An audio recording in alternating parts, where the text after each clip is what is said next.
Is he trying to take the soul out of it? Kid, are you kidding me? Really? The hell? Kid, go away. You're not involved. Oh no. Is he about to? What happens to his parents now? He just shot himself. The mayor dead? Well, he said he was found unconscious. Dude, there's like so many things going on. Wait, how did the mayor get? It has to be Taishin. Wow, this episode. This episode has made me sad, upset, a little bit pissed off, happy. Like, I'm happy that Mota got revenge. I'm happy that Jonghyung's case is now solved. I'm pissed off that the kid got in the way, pissed off that Chongshin shot himself. And I'm also sad that Somun, like, he did all this to save his parents' soul. And where do we go from here? This episode was just so crazy. But anyway, so at the beginning of the episode, Chongshin and his group drives up to a children's home where we find out that that was his first home and Chongshin was adopted. Now, I don't know in the previous episodes it was mentioned that Chongshin was adopted. If it was, please let me know. I think I might have ignored that part or just forgot about it. But again, let me know. So he was raised there, he was adopted, and he went to see the guy in charge, and it was a guy that he saw as like another dad. Come to find out, he was abusive, and he was the reason why Chongshin had that scar on his head.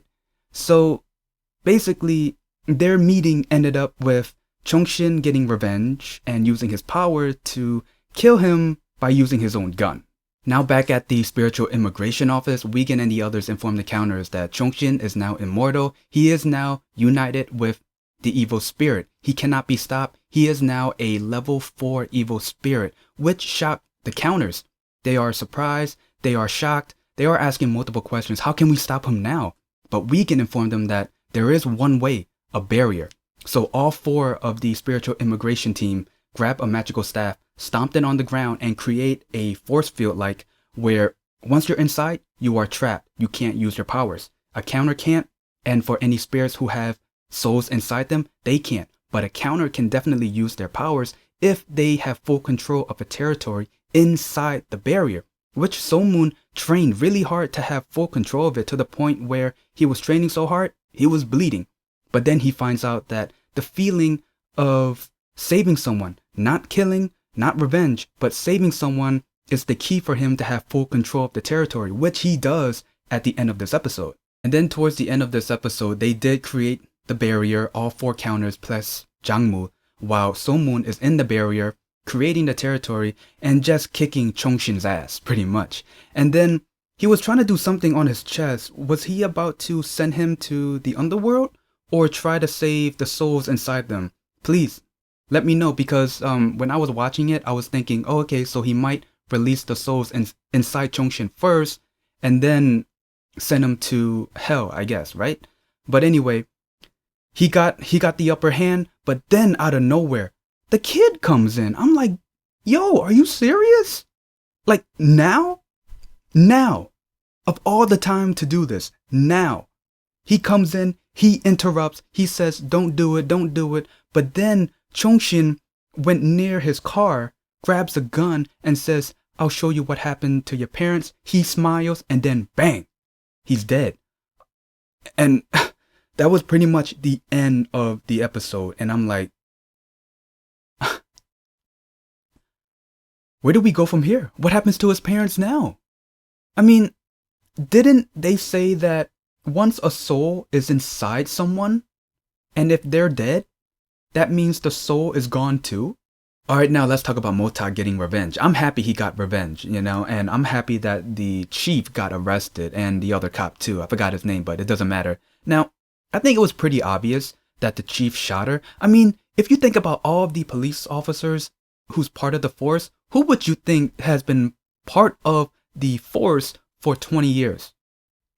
The chief, obviously. So yeah, that was a no-brainer, but what got me just a little bit surprised was right after Motak got the footage from a truck's camera and he was watching it and he was playing it back and forth, and then he caught something and it was another footage of the culprit running away. And I'm like, oh, he caught something. But then he went to go meet up with Hanu and he was kind of skeptical towards him. I'm like, wait, is Hanu Jonghyung's partner? Killed her? I was like, there's no way. Because the only evidence he had was the watch. And it was the watch that you would give someone who has been part of the force for 20 years. And Hanu, I think he said he was part of the force for not even a year yet. So, yeah, it can't be him. So I'm thinking to myself, wait, why is he so aggressive towards him? It doesn't make any sense. But then we find out he was never suspecting him at all. And this whole thing was a plan. So what they did was, while the chief and the other cop was having their conversation about the evidence for Jonghyung was with another police station in Seoul, Hana barged into the chief's office. He bugs his office. We didn't find out until the end. He bugs his office. He told the chief and the other cop, hey, Motak found evidence about Jonghyung's case and whatnot, and he took it to the NFS. And then the chief goes, okay, thanks for telling us. Hanu left, closed the door. Chief and the other cop just argues about, hey, I thought you took care of it with the camera and whatnot. And then when the other cop left the office, he told Hana, hey, come with me. Everyone just stared at him. And Hana just lifted his hand up and bam, he got bugged. They heard the whole conversation. Their asses down. End of case. I'm like, yes. I think the best part was when Motak came into the police station and uppercut the dude. Oh, that was so good. But then when Motak went to go see the chief, I was hoping that he would land maybe a good 4 to 5 punches and a nut kick towards him or something, But he did ask the chief, why did you do it, But the chief didn't really answer it. But I think the answer is pretty obvious, don't you think? Because, the chief did have connections with the Taishan group and the mayor and so forth. So, I think the answer is pretty obvious. So, yeah. Oh, I don't want to forget about, what's his name again? The bully. Well, the former one, I should say. Hyokyu? I think that's his name. Yeah, he was getting his ass whooped. Somun stopped it. There was no fighting scene. But right after Somun helped him, he acted like he didn't need help. It's that typical character where, he was the big man on campus, but now he's a small guy on campus, and it's like, I don't need your help, mind your own business and whatnot. So I remember, I think it was last episode or 2 episodes ago, it could have been a turning point for their relationship. I think it's about to set in, and I think someone is going to deal with the bullies with him, kick their asses, and I think these two are going to be friends, or maybe patch things up, I guess. I almost forgot about Taishan himself, dude. Like, he was having fun throughout this episode. Like, with Hangyu being arrested, the mayor being arrested, he was just having fun, and I think he knew what he was about to gain. Well, first, he recruited Changgyu. He also, I don't know if he recruited the mayor's assistant, but he did say, hey, let's have a talk. And he did meet up with the mayor. And he showed him proof that he was the murderer of Yongnim. Come to find out. So Yongnim and I guess her friend, I forgot her name though, but they were close friends. And the friend asked Yongnim to watch her pet. The friend had a pet cam. And for that camera, it goes straight to the owner's phone. That's what she had on her phone. She had the evidence. And what also made it clean and clear that the mayor was involved, the mayor killed Yongnim on the bed and then turned around and we see his face with a bloody knife. So yeah, that's pretty much it. Oh, but wait, the mayor, that news, they said that they found him unconscious. It has to be Taishan. Maybe. I don't know. But I could tell you one thing. I did not watch the trailer. I don't want any spoilers from the trailer to ruin what I know now in this episode. So I'm not going to watch it. Well, I'll do this review first and then I'll watch the trailer. But yeah, it has to be Taishan.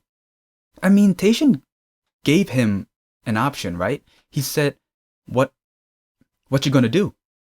I mean, yeah, so it has to be Taishin. The two main things I really adore about this drama, the first one, I know I've said this a lot, I'll say it again, is Mayeok being a mother figure to Somun. I love that. And the second one is Somun's friends. Their bond, their friendship is just so heartwarming and so funny, especially when his two friends came into the restaurant, told Mayeok to close her eyes, and then they just choked the shit out of Somun. I'm like, yo, that's the type of friends you need, man. Well, not just one person, but a group or 2, 3 people, whoever, right? A group of people that you can joke around with, have serious talk with, cry with, and so forth. Again, I love that. Oh man, what's gonna happen to his parents? Yo, I can't get that out of my head. What's gonna happen to his parents though? Well, I do have a feeling that maybe their soul will be perished, but then there's gonna be some magical thing that brings them back. I don't know, but it does seem like it. So yeah, that was pretty much the gist of the episode. If there's anything I might have missed, leave it in the comments below. Other than that, if you guys like my review, leave a like, comment down below, and subscribe. See ya.